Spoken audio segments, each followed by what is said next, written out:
বাসের সিটের নিচে ব্যাগে করে পাচার হচ্ছিল মাদক। ২৬ এপ্রিল রাতে কক্সবাজার থেকে ঢাকাগামী যাত্রীবাহী বাসে মাদক পাচার হচ্ছিল। তাৎক্ষণিকভাবে চকরিয়ার খোটাকালী বাজার বাস স্টেশনের সামনে গতিরোধ করে আইকনিক এক্সপ্রেসে তল্লাশি করে র্যাব। এ সময় বাসের একটি সিটের নিচে সৌকৌশলে লুকানো অবস্থায় পাওয়া যায় ৩৪,০০০ ইয়াবা।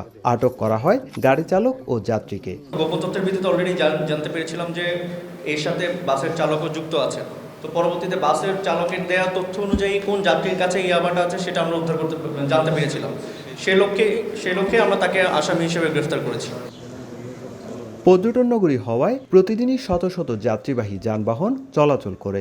এই সুযোগ কাজে লাগিয়ে দীর্ঘদিন ধরে একটি চক্র মাদক পরিবহন করে আসছিল বলে জানায় র্যাব। চেষ্টা করবে এই ধরনের চেকপোস্ট ভবিষ্যতে কন্টিনিউ রাখার জন্য, এবং যাতে এই গণপরিবহন রুটটা যেটা আছে সেটা যাতে নিরাপদে সাধারণ যাত্রীরা কোনো ধরনের হয়রানি ছাড়া এবং মাদক পরিবহনের কাজে যেন এই রুটটা ব্যবহার না হয় সেটার ব্যাপারে আমরা নিশ্চয়ই আরও জোরদার অভিযান পরিচালনা করবো ইনশাআল্লাহ।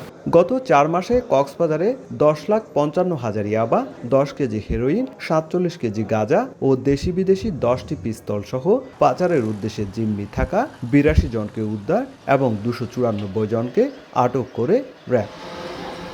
সুজাউদ্দিন রুবেল, সময় সংবাদ, কক্সবাজার।